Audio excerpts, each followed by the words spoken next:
हरे कृष्णा। जय श्री हरिओम। ओम नमः शिवाय। आप सभी को पौष मास के शुक्ल पक्ष की पुत्रदा एकादशी की हार्दिक शुभकामनाएं। पुत्रदा एकादशी के दिन भगवान विष्णु जी की पूजा करने से संतान प्राप्ति के योग बनते हैं और संतान पर आने वाला हर संकट भगवान श्री हरि की कृपा से दूर हो जाता है। साथ ही पौष पुत्रदा एकादशी के दिन इस व्रत कथा को पढ़ने अथवा सुनने से संतान का भविष्य आजीवन के लिए उज्जवल एवं सुरक्षित बना रहता है। इस एकादशी के व्रत में संतान को भी सुंदर पुत्र प्रदान करने में समर्थ हैं। संतान प्राप्ति और उनकी रक्षा एवं प्रगति के लिए प्रत्येक नर नारी को ये व्रत करना चाहिए।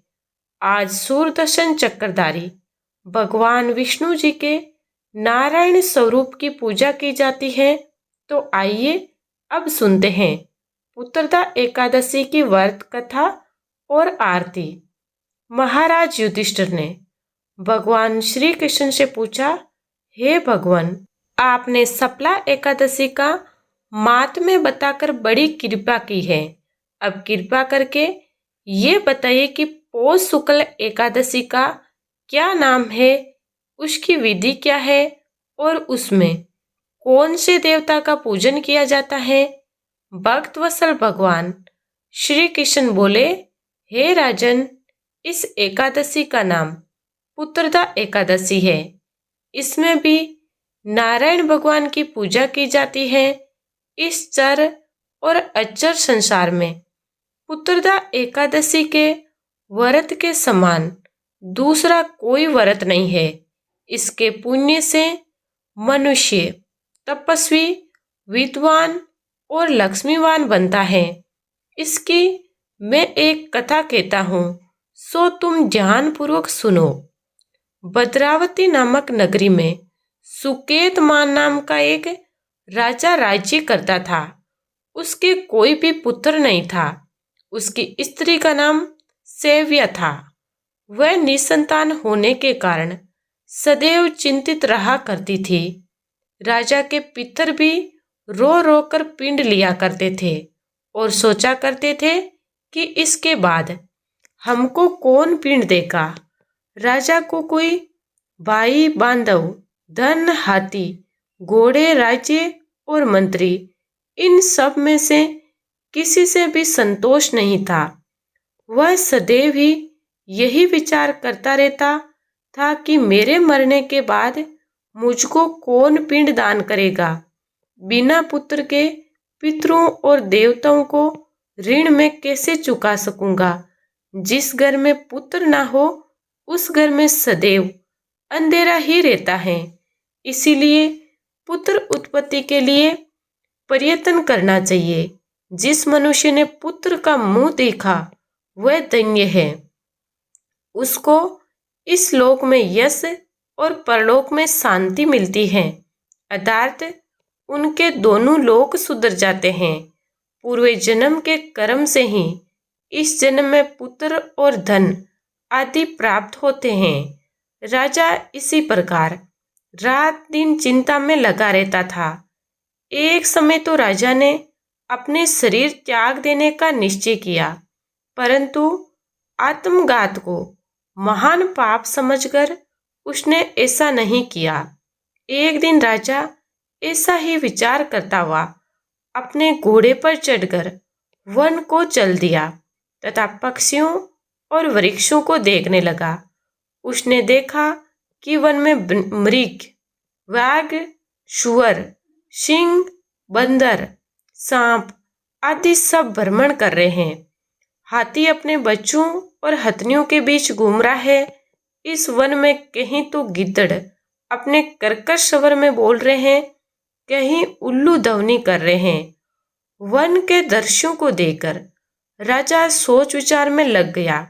इसी प्रकार आधा दिन बीत गया। वह सोचने लगा कि मैंने कई यज्ञ किए, ब्राह्मणों को स्वादिष्ट भोजन से तृप्त किया, फिर भी मुझको दुख प्राप्त हुआ। ऐसा क्यों? राजा प्यास के मारे अत्यंत दुखी हो गया और पानी की तलाश में इधर उधर फिरने लगा। थोड़ी दूरी पर राजा ने एक सरोवर देखा। उस सरोवर में कमल खिले हुए थे तथा सारस, हंस, मगरमच्छ आदि विहार कर रहे थे। उस सरोवर के चारों तरफ मुनियों के आश्रम बने हुए थे। उसी समय राजा के दाहिने अंग फड़कने लगे। राजा शुभ शकुन समझकर घोड़े से उतरकर मुनियों को दंडवत प्रणाम करके वहां बैठ गया। राजा को देखकर मुनियों ने कहा, हे राजन, हम तुमसे अत्यंत प्रसन्न है। तुम्हारी क्या इच्छा है, सो कहो। तब राजा ने पूछा, महाराज, आप कौन है और किस लिए यहाँ आए हैं? कृपया करके बताइए। तब मुनि कहने लगे, हे राजन, आज संतान देने वाली पुत्रदा एकादशी है। हम लोग विश्वदेव हैं और इस सरोवर में स्नान करने के लिए आए हैं। यह सुनकर राजा कहने लगा कि महाराज, मेरे भी कोई पुत्र नहीं है। यदि आप मुझ पर प्रसन्न है तो एक पुत्र का वरदान दीजिए। तो मुनि बोले, हे राजन, आज पुत्रदा एकादशी है। आप अवश्य ही इसका विधि विधान से व्रत करें। भगवान की कृपा से आपको अवश्य ही घर में पुत्र होगा। मुनि के वचनों को सुनकर राजा ने उसी दिन एकादशी का व्रत किया और द्वादशी को उसका पारण किया। इसके बाद मुनियों को प्रणाम करके राजा महल में वापस आ गया। कुछ समय बीतने के बाद रानी ने गर्भ धारण किया और 9 महीने बाद उसके एक पुत्र हुआ। वे राजकुमार अत्यंत शूरवीर, यशस्वी और प्रजापालक था। भगवान श्री कृष्ण कहते हैं, हे राजन, पुत्र प्राप्ति के लिए इस पुत्रदा एकादशी का व्रत करना चाहिए। इस व्रत को करने वाले यशस्वी और पितृभक्त पुत्र तो पाते ही हैं और इसके महात्म्य का श्रवण करने मात्र से ही मनुष्य सुंदर संतान और मोक्ष की भी प्राप्ति करते हैं और अंत में उन्हें स्वर्ग की प्राप्ति होती है। प्रेम से बोलिए, भगवान विष्णु की जय, भगवान श्री कृष्ण की जय, बोलिए माता लक्ष्मी की जय। अब सुनिए एकादशी माता की कथा। एक बार एक राज्य में एक राजा रहा करता था। राजा बहुत ही बुद्धिमान और बलशाली था। राजा सदा ही अपनी प्रजा का बहुत अच्छे से ध्यान रखता था। प्रजा भी राजा को बहुत पसंद करती थी। राजा की 2 बेटियां थी। राजा अपनी दोनों बेटियों से बहुत प्रेम करता था।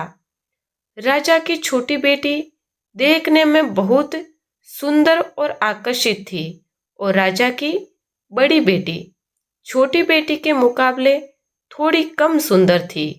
राजा की छोटी बेटी माता की पूजा किया करती थी और सभी लोग राजा की छोटी बेटी से बहुत प्रेम करते थे और बहुत प्रशंसा किया करते थे। राजा भी अपनी छोटी बेटी को बड़ी बेटी से अधिक प्रेम करता था, जिसके कारण राजा की बड़ी बेटी को अपनी छोटी बहन से बहुत नफरत होने लगी थी। राजा की दोनों बेटियों जब बड़ी हो गई तब एक पड़ोस के राज्य में रहने वाले राजकुमार राजा की बड़ी बेटी के लिए रिश्ता लेकर आया। लेकिन जैसे ही उस राजकुमार की नजरें राजा की छोटी बेटी पर पड़ी तो वह राजकुमार राजा की छोटी बेटी पर आकर्षित हो गया और छोटी बेटी से पहली नजर में प्रेम करने लगा। उस राजकुमार ने राजा की बड़ी बेटी के साथ विवाह करने से मना कर दिया और उसने राजा से कहा कि मैं आपकी छोटी बेटी से विवाह करना चाहता हूँ। ये सब देखकर राजा की बड़ी बेटी अपनी छोटी बहन से बहुत क्रोधित हो गई और राजा की बड़ी बेटी ने अपनी छोटी बहन को अपना सबसे बड़ा दुश्मन मान लिया। राजा की बड़ी बेटी ने अपनी छोटी बहन से बदला लेने का निर्णय किया। राजा की बड़ी बेटी ने अपनी छोटी बहन को जान से मारने का उपाय सोचा। राजा की बड़ी बेटी ने अपनी छोटी बहन को मारने के लिए सबसे पहले एक लड्डू में जहर मिलाकर अपनी छोटी बहन को दे दिया और उसको लड्डू खाने के लिए कहा। लेकिन लड्डू खाने के बाद भी छोटी बहन को कुछ भी नहीं हुआ। बड़ी बहन ये देखकर बहुत आश्चर्यचकित हो गई, लेकिन बड़ी बहन ने हार नहीं मानी। जब उसकी छोटी बहन रात को कमरे में सो रही थी, तब उसने एक मटके में सांप रखकर उसके कमरे में छोड़ दिया। लेकिन सांप भी छोटी बहन का कुछ नहीं कर पाया। जिसके बाद बड़ी बहन ने अपनी छोटी बहन से कहा कि चलो हम लोग कुएं में से पानी भरकर लाते हैं, जिसके लिए वह अपनी छोटी बहन को पानी भरने के बहाने कुएं के पास ले गई और उसने अपनी छोटी बहन को कुएं में धक्का दे दिया। लेकिन छोटी बहन को तब भी कुछ नहीं हुआ, क्योंकि हर बार अज्ञाश माता उसकी रक्षा कर रही थी और उधर बड़ी बहन अपने सारे प्रयास के बाद भी असफल हो रही थी, जिससे वह बहुत क्रोधित हो गई। और फिर उसने अपनी छोटी बहन के पास जाकर उसे प्रश्न किया कि मेरी छोटी बहन, क्या तुमको पता है कि भगवान ने सबको मृत्यु एक निश्चित समय पर लिखी हुई है, और कैसे तुम्हारी या मेरी मृत्यु होगी, क्या ये तुम जानती हो? तब छोटी बहन ने अपनी बड़ी बहन को बताया कि हाँ दीदी, मैं तो जानती हूँ कि मेरी मृत्यु कैसे होगी।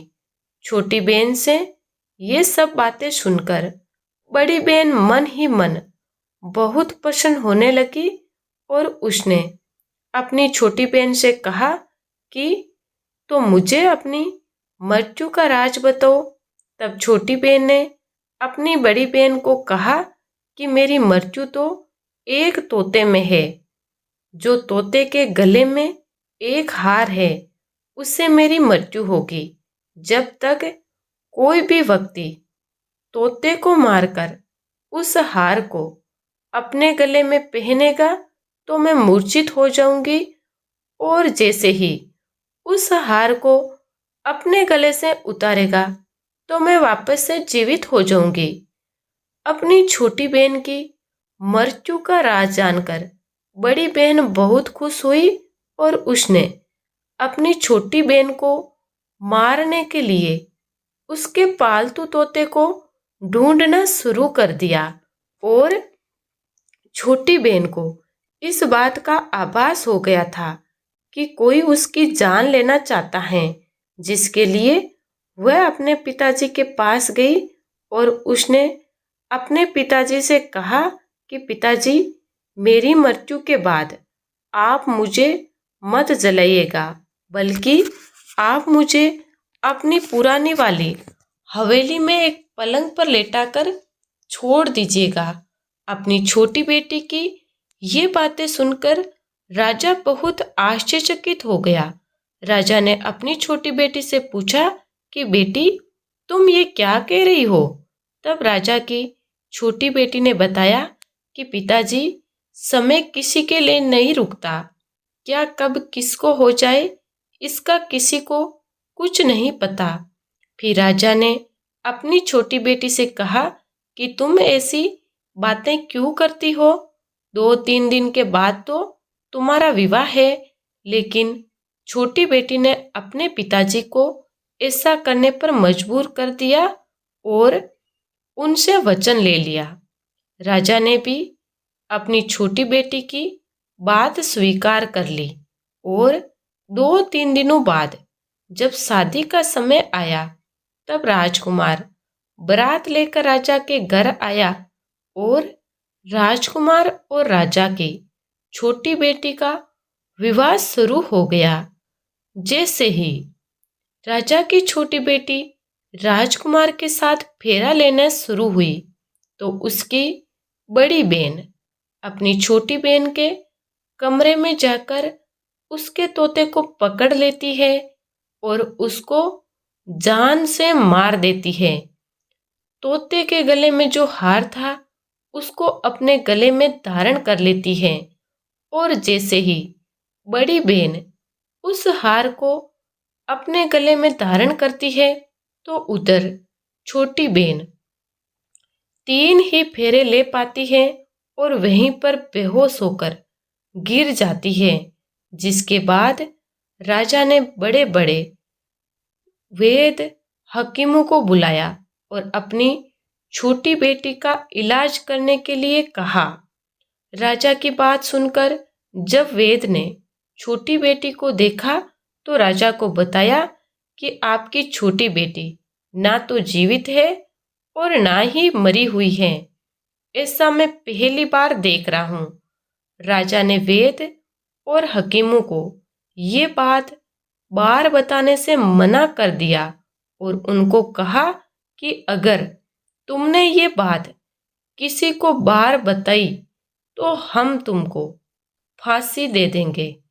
राजा ने अपनी छोटी बेटी को पुराने महल में ले जाकर एक पलंग में लेटा दिया और वहां पर कुछ सैनिकों को तैनात कर दिया।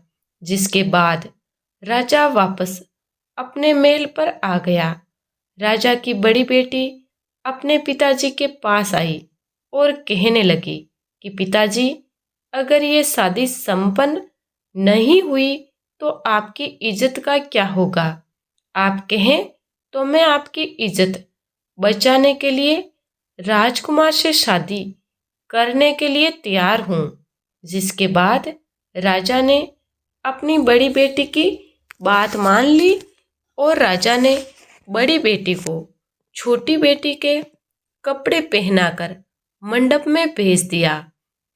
लेकिन राजकुमार ये जान गया कि ये राजा की छोटी बेटी नहीं है बल्कि ये राजा की बड़ी बेटी है। लेकिन जब राजकुमार ने शादी करने से मना किया तो सभी लोगों ने राजकुमार को बेबस करके राजा की बड़ी बेटी से बचे हुए फेरों को संपन्न करा दिया और विवाह संपन्न हुआ। जिसके बाद राजकुमार राजा की बड़ी बेटी को अपने महल में ले गया। विवाह होने के बाद राजकुमार उससे ना तो बात करता था, ना उसे पसंद करता था और ना ही उसके आसपास भटकता था। और राजकुमार ने ये फैसला लिया था कि वह अपनी प्रेमिका को ढूंढ कर रहेगा और ये जानकर रहेगा कि उसके साथ क्या हुआ है। एक दिन राजकुमार अपने घोड़े पर सवार होकर राजा के पुराने महल के पास पहुंचा, जहां पर उसने कुछ सैनिकों को देखा। महल के पास पहुंचकर राजकुमार ने जब महल को ध्यान से देखा तो वह समझ गया कि ये तो हमारे ससुर जी का महल है। तब राजकुमार ने सैनिकों से पूछा कि तुम लोग यहाँ क्या कर रहे हो और इस महल के अंदर उस पलंग में कौन लेटा है? जिसके बाद सैनिकों ने बताया कि यहाँ पर राजा की छोटी बेटी लेटी है। यह सुनकर राजकुमार बहुत प्रसन्न हो गया और वह तुरंत अपनी प्रेमिका के पास पहुंच गया और उसकी सेवा करने लगा। जैसे ही रात हुई तो राजा की छोटी बेटी उठकर खड़ी हो गई। राजकुमार ये देखकर बहुत खुश हो गया और उसने अपनी प्रेमिका से पूछा कि तुम यहाँ क्या कर रही हो? तुम मेरे साथ मेरे घर चलो। राजा की छोटी बेटी ने राजकुमार को सारी बातें बता दी कि मेरी जान एक तोते में बसती थी और मैंने ये बात सिर्फ अपनी बड़ी बहन को बताई थी और मुझे पता है कि उसने ही मुझे मारने का प्रयास किया है। जिसके बाद एक हार है जिसको वो सुबह पहन लेती है और रात को उतार देती है। जब तक वो हार को पहन कर रखती है तब तक मैं मूर्छित रहती हूँ और जैसे ही वो हार को उतार देती है तो मैं जीवित हो जाती हूँ। और जब तक मेरी बड़ी बहन के पास वो हार रहेगा तब तक मैं ऐसे ही जीवित और मूर्छित होती रहूंगी।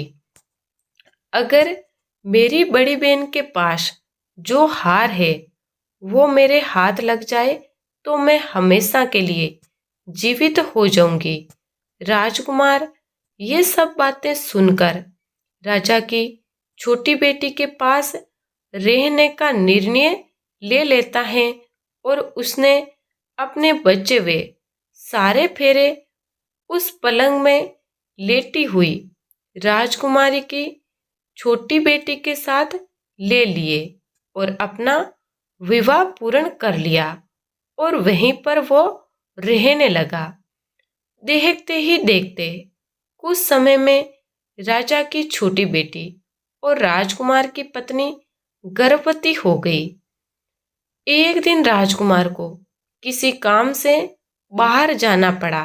तब छोटी बहन के पेट में बहुत तेज दर्द होने लगा। जिसके बाद उसने माता का आह्वान किया। जिसके बाद वहां माता प्रकट हुई और उन्होंने अपने भक्तों के दर्द को दूर किया और एक पुत्र की प्राप्ति करवाई। और वहीं पर अचानक से राजकुमार भी आ गया। राजकुमार ने इग्यास माता को देखा तो वह आश्चर्यचकित हो गया और उसने तुरंत इग्यास माता को प्रणाम किया और इग्यास माता ने राजकुमार से कहा, जब तुम्हारा पुत्र 5 वर्ष का हो जाए तो तुम जाकर अपनी पत्नी का हार इसके गले में डाल देना। और देखते ही देखते राजकुमार और राजा की छोटी बेटी का पुत्र 5 वर्ष का हो जाता है। तो राजकुमार अपने बेटे से कहता है कि बेटा, मैं कुछ काम से बाहर जा रहा हूँ, तुम अपनी माता का ध्यान रखना। और वहां से चला जाता है। राजा को बाहर निकलता देखकर बड़ी बहन के सैनिक देख लेते हैं और बड़ी बहन को जाकर सारी बात बता देते हैं।